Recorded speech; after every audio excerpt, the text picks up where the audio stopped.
ಮುಂದಿನ ಕೆಲವೊಂದಿಷ್ಟು ದಿವಸಗಳವರೆಗೂ ಕೂಡ ಈಗ ಮಾರ್ಕ್ ಎಕ್ಸಾಮ್ ಆಗಿರ್ಬೋದು, ಈಗ ಆಪ್ಷನ್ ಎಂಟ್ರಿ ಆಗಿರ್ಬೋದು, ಹೀಗೆಲ್ಲ ಸಿದ್ಧತೆಗಳಾಗ್ತಾ ಇದೆ. ವಿದ್ಯಾರ್ಥಿಗಳು ಹೇಗೆ ರೆಡಿ ಮಾಡ್ಕೊಳ್ಬೇಕು? ಈಗ ತುಂಬ ವಿದ್ಯಾರ್ಥಿಗಳು ನಾವು ಎಷ್ಟೇ ಸರಿ ಹೇಳಿದ್ರು ಕೂಡ ಗೊಂದಲ ಇದೆ. ತಮ್ಮಿಂದ ಅವರಿಗೆ ಯಾವ ರೀತಿಯಾಗಿ ಸಿದ್ಧತೆಗಳು ಮಾಡ್ಕೊಳ್ಬೇಕು, ಡಾಕ್ಯುಮೆಂಟ್ಗಳನ್ನು ರೆಡಿ ಮಾಡ್ಕೊಳ್ಬೇಕು, ಯಾವ್ಯಾವ ಡಾಕ್ಯುಮೆಂಟ್ಗಳನ್ನ ಯಾವ್ಯಾವ ಹಂತದಲ್ಲಿ ರೆಡಿ ಮಾಡ್ಕೊಳ್ಬೇಕು, ಅವ್ರು ಹೇಗೆ ಈ ಪ್ರೊಸೆಸನ್ನು ಹಂತ ಹಂತವಾಗಿ ನಿಭಾಯಿಸ್ತಾ ಬರಬೇಕು? ತಮ್ಗೆ ಗೊತ್ತಿರೋಂತೆ KCET ಫಲಿತಾಂಶವನ್ನು ಪ್ರಕಟಿಸಿದ ನಂತರ, ನೀಟ್ ಫಲಿತಾಂಶ ಬಂದ ನಂತರ ನಾವು ಕೌನ್ಸಿಲಿಂಗ್ ಶುರು ಮಾಡ್ತಾ ಇದ್ವಿ. ಪ್ರತಿಯೊಂದು ವಿದ್ಯಾರ್ಥಿನೂ ಕೌನ್ಸಿಲಿಂಗಿಗೆ ಭಾಗವಹಿಸುವಂಥದ್ದಕ್ಕೆ ಮೊದಲು ತಾವು ವೆರಿಫಿಕೇಷನ್ ಸ್ಲಿಪ್ಪನ್ನು ಡೌನ್ಲೋಡ್ ಮಾಡಿಕೊಳ್ಬೇಕು. ಏನಪ್ಪ ವೆರಿಫಿಕೇಷನ್ ಸ್ಲಿಪ್ಪು?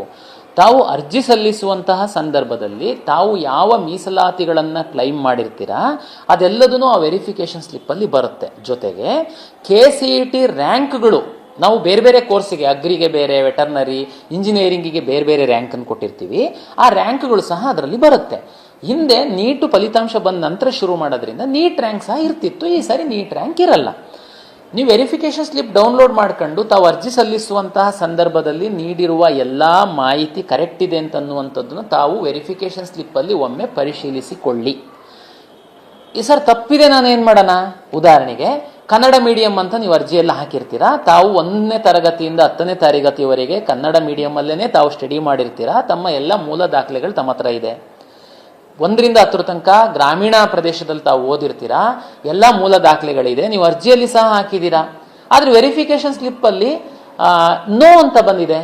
ಯಾಕೆ ಬಂದಿದೆ ಅಂತಂದರೆ, ನಾವೇನಂತ ಹೇಳಿದ್ವಿ, ನೀವು ಅರ್ಜಿ ಹಾಕಿದ ನಂತರ ತಮ್ಮ ಕಾಲೇಜಿನ ಪ್ರಾಂಶುಪಾಲರ ಬಳಿ ಹೋಗಿ ನಮಗೆ ಕ್ಯಾಸ್ಟ್ ಸರ್ಟಿಫಿಕೇಟು 371J ಎಲ್ಲ ಆನ್ಲೈನಲ್ಲಿ ನಮಗೆ ಬಂದಿದೆ ಕಂದಾಯ ಇಲಾಖೆಯಿಂದ. ಕನ್ನಡ ಮೀಡಿಯಮ್ಮು ಮತ್ತು ಗ್ರಾಮೀಣ ಮೀಸಲಾತಿ ಪ್ರಮಾಣ ಪತ್ರಗಳು ಆನ್ಲೈನಲ್ಲಿ ಇಶ್ಯೂ ಮಾಡ್ತಾ ಇಲ್ದಿರೋದ್ರಿಂದ ಆನ್ಲೈನಲ್ಲಿ ನಮಗೆ ಬಂದಿರಲಿಲ್ಲ. ಹಾಗಾಗಿ ನಾವೇನು ವಿನಂತಿ ಮಾಡಿದ್ವಿ, ಈ ಮೀಸಲಾತಿ ಕ್ಲೈಮ್ ಮಾಡಿದಂತಹ ವಿದ್ಯಾರ್ಥಿಗಳು ತಮ್ಮ ಕಾಲೇಜಲ್ಲೇ ಮೂಲ ದಾಖಲೆಗಳನ್ನ ತೆಗೆದುಕೊಂಡೋಗಿ ಪರಿಶೀಲನೆ ಮಾಡಿಕೊಳ್ಳಿ ಅಂತೇಳಿ ನಾವು ಪ್ರಿನ್ಸಿಪಾಲಿಗೆ ಲಾಗಿನ್ ID ಕೊಟ್ಟಿದ್ವಿ. ಕೆಲವು ವಿದ್ಯಾರ್ಥಿಗಳು ಮಾಡಿಲ್ಲ ಅಂತಂದರೆ ನಿಮ್ಮದು ನೋ ಅಂತ ಬಂದಿರುತ್ತೆ. ಈಗ ಕಾಲೇಜ್ ಪೋರ್ಟಲ್ ಕ್ಲೋಸ್ ಆಗಿದೆ, ತಾವು KEಗೆ ಬಂದು ಮಾಡಿಸ್ಕೊಳ್ಬೇಕಾಗುತ್ತೆ. ಒಂದು ಆಪ್ಷನ್ ಎಂಟ್ರಿದು ಈಗಾಗಲೇ ಪೋರ್ಟಲ್ಲು ಓಪನ್ ಆಗಿದೆ. ಎಲ್ಲ ಸೀಟ್ ಮ್ಯಾಟ್ರಿಕ್ಸನ್ನು ನಾವು ಪಬ್ಲಿಷ್ ಮಾಡಿದ್ದೀವಿ, ತಾವು ವೆಬ್ಸೈಟಲ್ಲಿ ನೋಡ್ಬೋದು. ಏನಪ್ಪ option entry? Verification slip download ಮಾಡಿ ಹಾಕ್ತಿದ್ದಂಗೆ ತಾವು ಆಪ್ಷನ್ ಎಂಟ್ರಿ ಮಾಡುವಂಥದ್ದಕ್ಕೆ ರೆಡಿ ಅಂತ ನಮ್ಮದು ಲಿಂಕಲ್ಲಿ ಹೋಗ್ತೀರಾ, ತಾವು ಆಪ್ಷನ್ ಎಂಟ್ರಿ ಓಪನ್ ಮಾಡ್ಕೊಂಡ್ರೆ ನಿಮಗಲ್ಲಿ ಒಂದು ವಿದ್ಯಾರ್ಥಿಗೆ ಒಂದು ಪೇಜು ಬರುತ್ತೆ. ಆ್ಯಕ್ಚುಲಿ ಅದರಲ್ಲಿ ತಾವು ನೋಡ್ಬೋದು ನಿಮ್ಮ ಹೆಸರು, ನಿಮ್ಮ ರ್ಯಾಂಕ್ಗಳು, ನೀವು ಕ್ಲೈಮ್ ಮಾಡಿರೋ ರಿಸಲ್ಟ್ ಎಲ್ಲದೂ ನಿಮಗಾಗಿನೇ ಒಂದು ಪೇಜನ್ನು ನಾವು ಡಿಸೈನ್ ಮಾಡಿದ್ದೀವಿ. ಅದರೊಳಗಡೆ ನೀವು ಆಪ್ಷನ್ ಎಂಟ್ರಿ ಮಾಡುವಂಥದ್ದಕ್ಕೆ ಹೋಗಬೇಕು. ಸರ್, ಏನು ಆಪ್ಷನ್ ಎಂಟ್ರಿ ಮಾಡೋದು? ತಮಗೆಲ್ಲ ಗೊತ್ತಿರುವಂತೆ ನಾವು ಇಂಜಿನಿಯರಿಂಗು, ವೆಟರ್ನರಿ, ಅಗ್ರಿಕಲ್ಚರು, ಈ ಥರ ವಿವಿಧ ಕೋರ್ಸ್ಗಳಿಗೆ ನಿಮ್ಮ ವೆರಿಫಿಕೇಷನ್ ಸ್ಲಿಪ್ಪಲ್ಲಿ ಯಾವುದೆಲ್ಲ ರ್ಯಾಂಕು ಬಂದಿದೆ ಆ ರ್ಯಾಂಕಿನ ಕೋರ್ಸ್ಗಳಿದೆ.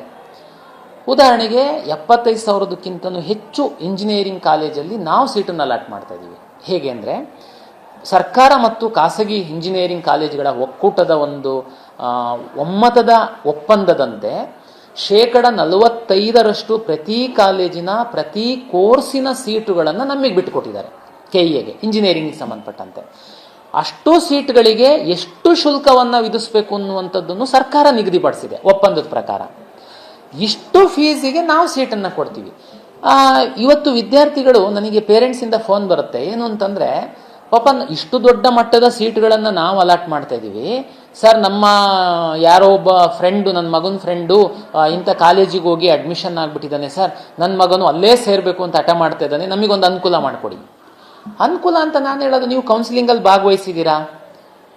ಅಲ್ಲ, ಭಾಗವಹಿಸ್ತೀವಿ ಸರ್. ಅಲ್ಲ, ಹಂಗೆ ಡೈರೆಕ್ಟಲ್ಲಿ ಅವರು ಕರಿತಾ ಇದ್ದಾರೆ ಸರ್, 2.5 ಲಕ್ಷ ಕೊಟ್ಟರೆ ಸಾಕು, ನಿಮಗೆ ಸೀಟ್ ಕೊಟ್ಬಿಡ್ತೀವಿ 1 ವರ್ಷಕ್ಕೆ ಅಂತ. 2.5 ಲಕ್ಷ ಯಾಕೆ ಕೊಡ್ತೀರಾ? ನಿಮ್ಮ ಮಗು ಮೆರಿಟ್ ಇತ್ತು ಅಂತಂದರೆ ಕಡಿಮೆಗೆ ನಾನು ಸೀಟ್ ಕೊಡ್ತಾ ಇದ್ದೀನಿ KEಯಿಂದ. 45% ಅಷ್ಟು ನಮ್ಮ ಹತ್ರ ಸೀಟ್ ಇದೆ. ಹೋದ ವರ್ಷ ಸುಮಾರು 15,000 ಸೀಟೇ ನಮ್ಮಿಂದ ಖರ್ಚಾಗಿಲ್ಲ. ದಯಮಾಡಿ ಪೇರೆಂಟ್ಸು, ಇಲ್ಲ ನಿಮ್ಮ ಹತ್ರ ಸಿಕ್ಕಾಬಟ್ಟೆ ದುಡ್ಡಿದೆ, ಕೌನ್ಸಿಲಿಂಗ್ ಸಂಬಂಧ ಇಲ್ಲ, ದಯಮಾಡಿ ಹೋಗಿ ಮ್ಯಾನೇಜ್ಮೆಂಟಲ್ಲಿ ಅಡ್ಮಿಷನ್ ಆಗಿ.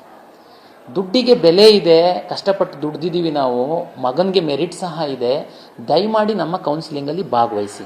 ಅಲ್ಲ ಸರ್, ನಮ್ಮದು ರ್ಯಾಂಕು 70,000 ಇದೆ ಸರ್, ನನ್ನ ರ್ಯಾಂಕು 1 ಲಕ್ಷ ಇದೆ, ನನ್ನ ಮಗನಿಗೆ ಇಂಜಿನಿಯರಿಂಗೇ ಮಾಡಿಸ್ಬೇಕು ಅಂತ ಆಸೆ ಇದೆ, ನಮಗೆ ಸೀಟ್ ಸಿಗುತ್ತಾ ಇಲ್ವೋ ಗೊತ್ತಿಲ್ಲಲ್ಲ ಸರ್, ನಾನು ಕಾದರೆ ಪದೇ ಪದೇ ನಮಗೆ ಫೋನ್ ಮಾಡ್ತಾ ಇದ್ದಾರೆ ಸರ್ ಅಂತ ಕಾಲೇಜಿಂದ, ನಿಮ್ಮ ಸೀಟ್ ಖಾಲಿ ಆಗಿಬಿಡುತ್ತೆ ನೋಡಿ, ನಾವು ಜವಾಬ್ದಾರಿ ಅಲ್ಲ. ನೋಡಿ, ಅರ್ಥ ಮಾಡಿ, ಅವರು ಏನೇ ನಿಮಗೆ ಫೋನ್ ಮಾಡಿದರೂ ಸಹ ಅವರು ನಿಮಗೆ ಅಡ್ಮಿಷನ್ ಕೊಡ್ತಾ ಇರುವಂಥದ್ದು ಕೇವಲ 25%. ಅರ್ಥ ಮಾಡ್ಕೊಳ್ಳಿ.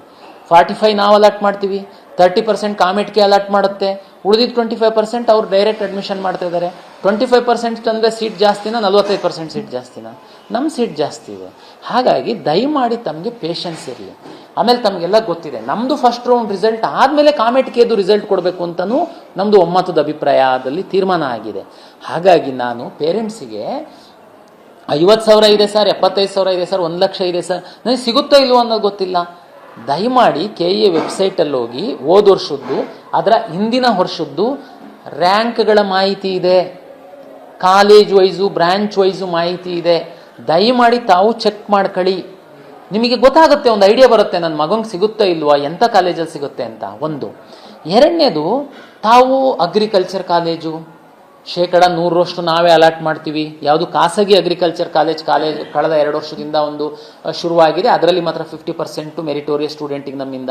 ಸರ್ಕಾರಿ ಅಗ್ರಿಕಲ್ಚರ್ ಕಾಲೇಜು, ವೆಟರ್ನರಿ ಕಾಲೇಜು ತಮ್ಗೆ ಗೊತ್ತು ಸರ್ಕಾರದ ಮಾತ್ರ ಇದೆ ಅಂತ ಅಂದ್ಕೊಂಡು ನಾವೇನೇ 100% ಅಲಾಟ್ ಮಾಡ್ತೀವಿ. ನೀವು ಯಾಕೆ ಅಂಥದ್ದೆಲ್ಲ ಇತ್ತು ಅಂತಂದರೆ ಸುಮ್ಮನೆ ಆ ಕಡೆ ಈ ಕಡೆ ಗಡಿಬಿಡಿ ಮಾಡ್ಕೊಂಡು ನೀವು ಹೋಗಿ ಯಾರೋ ಹೇಳಿದರು ನಾವು ಸೇರಿಬಿಟ್ವಿ, ದುಡ್ಡು ಕೊಟ್ವಿ. ಇನ್ನು ಕೆಲವರು ಹೇಳ್ತಾರೆ ನೀವು ಅಡ್ಮಿಷನ್ ಆಗಿ ನಿಮಗೆ KEA ಇಂದ ಸೀಟ್ ಸಿಕ್ತು ಅಂತಂದರೆ ನಾವು ನಿಮಗೆ ರೀಫಂಡ್ ಮಾಡ್ತೀವಿ. ನಾವಂತೂ ಜವಾಬ್ದಾರಿ ತಗೊಳಲ್ಲ. ನಾವಂತೂ KEAಗೆ ನಿಮಗೆ ಸೀಟ್ ಅಲಾಟ್ ಆದರೆ KEAಗೆ ತಾವು ದುಡ್ಡು ಕಟ್ಟಬೇಕು, ಆಮೇಲೆ ನೀವು ಕಾಲೇಜಿಗೆ ಹೋಗಿ ಅಡ್ಮಿಷನ್ ಆಗೋದಿರುತ್ತೆ. ನಾನು ಆಪ್ಷನ್ ಎಂಟ್ರಿ ಮಾಡಿದ್ದಕ್ಕೆ ಪೋಷಕರಿಗೆ, ವಿದ್ಯಾರ್ಥಿಗಳಿಗೆ KEA ಕೌನ್ಸಿಲಿಂಗಲ್ಲಿ ಭಾಗವಹಿಸಿ ಅಂತನ್ನುವಂಥದ್ದಕ್ಕೆ ನನ್ನ ಒಂದು ಸಮರ್ಥನೆ ಏನು ಅಂತಂದರೆ, 45% ಇಂಜಿನಿಯರಿಂಗ್ ಕಾಲೇಜು ಸೀಟ್ಗಳನ್ನ ನಾವೇ ಅಲಾಟ್ ಮಾಡೋದ್ರಿಂದ ಹೈಯೆಸ್ಟ್ ಸೀಟು ನಮ್ಮ ಬಳಿ ಇದೆ. ತಾವು ಕೌನ್ಸಿಲಿಂಗಲ್ಲಿ ಭಾಗವಹಿಸಿ, ನಿಮ್ಮ ಒಂದು ಅದೃಷ್ಟ ಪರೀಕ್ಷೆ ಮಾಡ್ಕೊಳ್ಳಿ, ನಿಮ್ಮದು ರ್ಯಾಂಕ್ ಎಷ್ಟಿದೆ ಅಂತೇಳಿ. ನರ್ಸಿಂಗು ನಾವೇನೆ 20% ಸರ್ಕಾರಿ ಸೀಟ್ಗಳು ಖಾಸಗಿ ಕಾಲೇಜುಗಳಲ್ಲೆಲ್ಲ ನಾವು ಅಲಾಟ್ ಮಾಡ್ತೀವಿ. ಗೌರ್ಮೆಂಟ್ ನರ್ಸಿಂಗ್ ಕಾಲೇಜ್ 100%, ಖಾಸಗಿ ಕಾಲೇಜುಗಳ 60% ಸೀಟ್ ಸಹ ಹೈಯರ್ ಫೀಸಿಗೆ ನಾವು ಮಾಡ್ತಾ ಇರುವಂಥದ್ದಿದೆ. ಹಾಗಾಗಿ ತಾವು ದಯಮಾಡಿ, ಇನ್ನೇನು ತುಂಬ ದಿನ ಇಲ್ಲ, ನಾವೀಗಾಗಲೇ ಕೌನ್ಸಿಲಿಂಗ್ ಶುರು ಮಾಡಿಬಿಟ್ಟಿದ್ದೀವಿ. ಇನ್ನು ಸ್ವಲ್ಪ ದಿನದಲ್ಲೇ ನಮ್ಮದು ರಿಸಲ್ಟ್ ಸಹ ಬರುತ್ತೆ, ಮಾಕ್ ರಿಸಲ್ಟ್ ಬರುತ್ತೆ, ನಿಮಗೆ ಐಡಿಯಾ ಬರುತ್ತೆ. ಹಾಗಾಗಿ ತಾವು ನಮ್ಮಲ್ಲಿ ಆಪ್ಷನ್ ಎಂಟ್ರಿ ಧೈರ್ಯವಾಗಿ ಮಾಡಿ, ತಾವು ನಮ್ಮಲ್ಲಿ ಸಿಕ್ಕಿಲ್ಲ, ತುಂಬ ದೂರದಲ್ಲಿದ್ದೀವಿ ಅಂತಂದರೆ ನೀವು ತೀರ್ಮಾನ ಮಾಡೋದಕ್ಕೆ ಅವಕಾಶಗಳಿದೆ. ಜೊತೆಗೆ ಆಪ್ಷನ್ ಎಂಟ್ರಿನಲ್ಲಿ ಪ್ರತಿ ಬಾರಿ ವಿದ್ಯಾರ್ಥಿಗಳು ಭಾಳಷ್ಟು ಸರ್ ಆಪ್ಷನ್ ಎಂಟ್ರಿ ಹೇಗೆ ಮಾಡೋದು, ಮೇಲೆ ಹಾಕಬೇಕಾ ಕೆಳಗೆ ಹಾಕಬೇಕಾ, ನನಗೆ ಸರ್ ಹೋದ ವರ್ಷದ್ದು ರ್ಯಾಂಕನ್ನೆಲ್ಲ ಪರಿಶೀಲನೆ ಮಾಡಿದಾಗ ಇಂಥ ಕಾಲೇಜಲ್ಲಿ ಸ್ವಲ್ಪ ಬಾರ್ಡ್ರಲ್ಲಿ ಸಿಕ್ಕಿತ್ತು ಸರ್, ಹಾಗಾಗಿ ನಾನು ಈ ವರ್ಷ ಅದನ್ನು ಯಾವುದಕ್ಕೂ ಇರಲಿ ಅಂತ ನಾನು ಕೆಳಗಡೆ ಎಂಟ್ರಿ ಮಾಡಿ ಇಡ್ತಾ ಇದ್ದೀನಿ ಸರ್. ನೋ, ದಯಮಾಡಿ ನಮ್ಮ ಸಾಫ್ಟ್ವೇರ್ ಹೇಗೆ ವರ್ಕ್ ಆಗುತ್ತೆ ಸೀಟ್ ಅಲಾಟ್ಮೆಂಟು ಅನ್ನೋದು ತಮಗೆ ತಿಳಿಸೋದಕ್ಕೆ ಇಚ್ಛೆ ಪಡ್ತೀನಿ. ನಿಮ್ಮ ಮಗುಗೆ ಟಾಪ್ ಇಂಜಿನಿಯರಿಂಗ್ ಕಾಲೇಜ್ಗಳಲ್ಲಿ ಕಂಪ್ಯೂಟರ್ ಸೈನ್ಸ್ ಮಾಡಬೇಕು ಅಂತಿದೆ. ಕಂಪ್ಯೂಟರ್ ಸೈನ್ಸ್ ಸಿಕ್ಕಿಲ್ಲ ಅಂತಂದರೆ ENC, ಅದು ಸಿಕ್ಕಿಲ್ಲ ಅಂತಂದರೆ ಸೈಬರ್ ಸೆಕ್ಯೂರಿಟಿ ಮಾಡಿಸ್ಬೇಕು ಅಂತಿರುತ್ತೆ. ನೀವು ದಯಮಾಡಿ ಯಾವ ಟಾಪ್ ಕಾಲೇಜ್ಗಳು ತಾವು ಆಯ್ಕೆ ಮಾಡ್ಕೊಳ್ಳಿ, ಕಳೆದ ವರ್ಷದ ರ್ಯಾಂಕನ್ನು ಪರಿಶೀಲನೆ ಮಾಡ್ಕೊಳ್ಳಿ, ಈ ವರ್ಷ ನಿಮ್ಮ ಮಗು ರ್ಯಾಂಕ್ ಎಷ್ಟಿದೆ ಹೋಲಿಕೆ ಮಾಡಿ ನೋಡಿ. ಜೊತೆಗೆ ಟಾಪ್ ಕಾಲೇಜಲ್ಲಿ ಲಾಸ್ಟ್ ಇಯರಲ್ಲಿ ಸ್ವಲ್ಪ ಬಾರ್ಡ್ರಲ್ಲಿ ಮಿಸ್ ಆಗಿದೆ ಅಂತಂದರೆ ದಯಮಾಡಿ ಅದು ಫಸ್ಟ್ ಎಂಟ್ರಿ ಮಾಡಿ, ಲಾಸ್ಟಿಗೆಲ್ಲ ಮಾಡೋದು. ನೀವು ಪ್ರಿಯಾರಿಟಿ ಅರ್ಥ ಮಾಡ್ಕೊಳ್ಳಿ. ಫಸ್ಟ್ ಆಪ್ಷನ್ ಅಂದ್ರೇನು, ನನಗಿದು ಫಸ್ಟು ಬೇಕು, ಅದು ಸಿಕ್ಕಿಲ್ಲ ಅಂದರೆ ಸೆಕೆಂಡು, ಅದು ಸಿಕ್ಕಿಲ್ಲ ಅಂದರೆ ಥರ್ಡು, ಅದು ಸಿಕ್ಕಿಲ್ಲ ಅಂದರೆ ಫೋರ್ತು, ಈ ಥರ ಕಂಪ್ಯೂಟರ್ ನೋಡುತ್ತೆ. ಫಸ್ಟು ನೀವು ಎಂಟ್ರಿ ಮಾಡ್ತಿದ್ದಂಗೆ ಏನು ನೋಡುತ್ತೆ, ಒಂದು ಉದಾಹರಣೆಗೆ ಒಂದು ತಾವು ಎಂಟ್ರಿ ಮಾಡಿರುವಂಥ ಕಾಲೇಜಲ್ಲಿ 100 ಇಂಜಿನಿಯರಿಂಗ್ ಸೀಟ್ ಇದೆ. ಆ 100 ಇಂಜಿನಿಯರಿಂಗ್ ಸೀಟಲ್ಲಿ 50 ಜನರಲ್ ಮೆರಿಟಿಗೆ ಹೋಗುತ್ತೆ. ಅದರಲ್ಲಿ ಏನು ಕನ್ನಡ ಮೀಡಿಯಂ ರೂರಲ್ ಬರುತ್ತೆ, 50 ಆರಿಜೆಂಟಲ್ ವರ್ಟಿಕಲ್ ರೋಸ್ಟರ್ ಬರುತ್ತೆ. ಉದಾಹರಣೆಗೆ ನಿಮಗೆ ಜನರಲ್ ಮೆರಿಟಿಂದು 50 ಸೀಟಿಗಂತೂ ತಾವು ಎಲ್ಲದಕ್ಕೂ ಎಲಿಜಿಬಲ್ ಇರ್ತೀರಾ. ಜೊತೆಗೆ ನೀವು ಉದಾಹರಣೆಗೆ 3B ವಿದ್ಯಾರ್ಥಿ ಅಂತ ಅಂದ್ಕೊಳ್ಳೋಣ, ನೀವು ಕನ್ನಡ ಮೀಡಿಯಮೂ ಇದೆ ಅಂತ ಅಂದ್ಕೊಳ್ಳೋಣ, ರೂರಲ್ಲೂ ಇದೆ ಅಂತ ಅಂದ್ಕೊಳ್ಳೋಣ. 3B seats, Kannada medium reserve ಆಗಿರೋ ಸೀಟ್ಸು, ರೂರಲ್ದು ಸೀಟ್ಸು, ಮತ್ತು ಜನರಲ್ ಮೆರಿಟಿನ ಎಲ್ಲ ಸೀಟ್ಸು, ಇಷ್ಟು ಸೀಟ್ಸು ಒಂದು ಕಾಲೇಜಲ್ಲಿ ಇರೋದಕ್ಕೆ ನೀವು ಎಲಿಜಿಬಲ್ ಇದ್ದೀರಾ. ನೀವು ಚಾಯ್ಸ್ ಫಸ್ಟ್ ಹಾಕಿದ್ದೀರಾ, ಆಪ್ಷನ್ ಫಸ್ಟ್ ಹಾಕಿದ್ದೀರಾ. ಉದಾಹರಣೆಗೆ ಅಲ್ಲಿಗೆ ಒಂದು 70 ಸೀಟಷ್ಟು ನೀವು ಎಲಿಜಿಬಲ್ ಇದ್ದೀರಾ. ಅಲ್ಲಿ ಒಂದು 100 ವಿದ್ಯಾರ್ಥಿಗಳು ಆಪ್ಷನ್ ಎಂಟ್ರಿ ಮಾಡಿದ್ದಾರೆ ಆ ಕೋರ್ಸಿಗೆ. ಕಂಪ್ಯೂಟರ್ ನೋಡುವಾಗ ಆ 100 ವಿದ್ಯಾರ್ಥಿಗಳಲ್ಲಿ ಅಂದರೆ 100 ವಿದ್ಯಾರ್ಥಿಗಳು ಯಾರು ನಿಮ್ಮ ಕಾಂಪಿಟೇಟರ್ಸು ಅಂದರೆ 3B ಇರುವಂಥವ್ರೆ, ನಿಮ್ಮ ಥರನೇ ಮೀಸಲಾತಿ ಇರುವಂತಹ 100 ವಿದ್ಯಾರ್ಥಿಗಳು ಅಪ್ಡೇಟ್ ಮಾಡಿದ್ದಾರೆ, ಆಪ್ಷನ್ ಎಂಟ್ರಿ ಮಾಡಿದ್ದಾರೆ. ಅಲ್ಲಿ 70 ಸೀಟ್ ಇದೆ. ಕಂಪ್ಯೂಟರ್ ಏನು ನೋಡುತ್ತೆ, ಟಾಪ್ ಯಾರು 70 ವಿದ್ಯಾರ್ಥಿಗಳಿದ್ದಾರೆ ಅವರಿಗೆ ಅಲಾಟ್ ಮಾಡುತ್ತೆ. ನೀವು ಒಂದು ವೇಳೆ 70ರೊಳಗಿದ್ರಿ ಖಂಡಿತ ನಿಮಗೆ ಅದು ಅಲಾಟ್ ಆಗುತ್ತೆ. ಅದು ಅಲಾಟ್ ಆಗಿಲ್ಲ ಅಂತಂದರೆ ಸೆಕೆಂಡಿಗೆ ಬರುತ್ತೆ. ನೀವು ಸೆಕೆಂಡಲ್ಲಿ ಫಿಟ್ ಆಗ್ತೀರಾ, ಅಲ್ಲೂ ಸಿಕ್ಕಿಲ್ಲ, ಥರ್ಡು ಅಲ್ಲೂ ಸಿಕ್ಕಿಲ್ಲ, ಫೋರ್ತು, ಈ ರೀತಿ ಕಂಪ್ಯೂಟರ್ ಅಲಾಟ್ ಮಾಡುತ್ತೆ. ಸರ್ ಇಂಜಿನಿಯರಿಂಗ್ ಹೇಳಿದ್ರಿ ಸರ್, ಹಂಗಿದ್ರೆ ನನಗೆ ಇಂಜಿನಿಯರಿಂಗು ಕಂಪ್ಯೂಟರ್ ಸೈನ್ಸೇ ಬೇಕು ಸರ್, ಅದು ಸಿಕ್ಕಿಲ್ಲ ಅಂತಂದರೆ ಸರ್ ನಾನು ಅಗ್ರಿಕಲ್ಚರಿಗೆ ಹೋಗ್ತೀನಿ ಸರ್, ನಂದು ಅಗ್ರಿಕಲ್ಚರ್ ರ್ಯಾಂಕು ಇದೆ ಸರ್. ಅಗ್ರಿಕಲ್ಚರು ಸಿಕ್ಕಿಲ್ಲ ಅಂದರೆ ಸರ್ ನಾನು ವೆಟರ್ನರಿಗೆ ಹೋಗ್ತೀನಿ ಸರ್. ನಿಮ್ಮದು ಪ್ರಿಯಾರಿಟಿ ಕ್ಲಿಯರ್ ಇರಬೇಕು. ನೀವು ಫಸ್ಟು ಸಿಕ್ಕಿದ್ರೆ ಯಾವುದು ಹೋಗ್ತೀರಾ ಮೇಲೆ ಹಾಕಿ. ಕಂಪ್ಯೂಟರ್ ಸೈನ್ಸ್ ಸರ್ ಅದು ಬಿಟ್ಟು ನನಗೆ ಬೇರೆ ಯಾವ ಇಂಜಿನಿಯರಿಂಗು ಬೇಡ, ಬಿಟ್ಬಿಡಿ, ಕಂಪ್ಯೂಟರ್ ಸೈನ್ಸ್ ಹಾಕ್ತೀರಾ. ಅದು ಸರ್ ಟಾಪ್ 10 ಕಾಲೇಜಲ್ಲಿ ಮಾತ್ರ ಬೇಕು. Okay, top 10 college computer science ಹಾಕ್ತೀರಾ. ಸರ್ ಕಂಪ್ಯೂಟರ್ ಸೈನ್ಸ್ ಟಾಪ್ 10 ಕಾಲೇಜಲ್ಲಿ ಸಿಕ್ಕಿಲ್ಲ ಅಂದರೆ ನಾನು ಅಗ್ರಿಕಲ್ಚರಿಗೆ ಹೋಗ್ತೀನಿ ಸರ್. ಓಕೆ, ಅಗ್ರಿಕಲ್ಚರಲ್ಲಿ ಸರ್ ಕರ್ನಾಟಕದಲ್ಲಿರೋ ಎಲ್ಲ ಕಾಲೇಜಿಗೆ ಹೋಗಲ್ಲ ಸರ್, ನಾನು ಬೆಂಗಳೂರಲ್ಲಿರೋ ಕಾಲೇಜಿಗೆ ಮಾತ್ರ ಹೋಗ್ತೀನಿ. ಆಯಿತು, 10 ಟಾಪ್ ಇಂಜಿನಿಯರಿಂಗ್ ಕಂಪ್ಯೂಟರ್ ಸೈನ್ಸ್ ಆಯಿತು. ನೆಕ್ಸ್ಟ್ ಅಗ್ರಿಕಲ್ಚರ್ ಹಾಕಿ. ಅದು ಸಿಕ್ಕಿಲ್ಲ ಅಂದರೆ ವೆಟರ್ನರಿ, ಓಕೆ ಅದಕ್ಕೆ ಹಾಕಿ. ಈ ಥರ ನೀವು ನಿಮ್ಮ ಪ್ರಿಯಾರಿಟಿ ಹಾಕಿದರೆ ಕಂಪ್ಯೂಟರ್ ಅಲಾಟ್ ಮಾಡುವಾಗ ನಿಮಗೆ ಬೆಸ್ಟ್ ಯಾವುದಿದೆ ಅದನ್ನು ಅಲಾಟ್ ಮಾಡುತ್ತೆ. ಆಮೇಲೆ ಆಪ್ಷನ್ ಎಂಟ್ರಿ ಲಾಗಿನ್ ಓಪನ್ ಮಾಡ್ಕೊಂಡು ತಾವು ಈ ಹೋಮ್ವರ್ಕ್ ಎಲ್ಲ ಮಾಡ್ಕೊಳಕ್ಕೆ ಹೋಗಬೇಡಿ ದಯಮಾಡಿ. ತಾವು ಕಳೆದ ವರ್ಷದ ರ್ಯಾಂಕನ್ನು ಆಧರಿಸಿ ತಾವು ಸ್ವಲ್ಪ ಹೋಮ್ವರ್ಕ್ ಮಾಡ್ಕೊಳ್ಳಿ, ಬಿಳಿ ಹಾಳೆ ಮೇಲೆ ಎಲ್ಲ ಪ್ರಿಯಾರಿಟಿ ಬರ್ಕೊಳ್ಳಿ. ಆಮೇಲೆ ಲಾಗಿನ್ ಓಪನ್ ಮಾಡ್ಕೊಂಡ್ಬಿಟ್ಟು 10 ನಿಮಿಷದ ಕೆಲಸ ಓಪನ್ ಮಾಡಿ ಸಬ್ಮಿಟ್ ಮಾಡಿ ಒಂದು ಪ್ರಿಂಟ್ಔಟನ್ನು ತೆಗೆದಿಟ್ಕೊಳ್ಳಿ. ಅಲ್ಲಿಗೆ ನಿಮ್ಮ ಆಪ್ಷನ್ ಎಂಟ್ರಿ ಮಾಡುವಂತಹ ಪ್ರಕ್ರಿಯೆ ಮುಗಿಯುತ್ತೆ.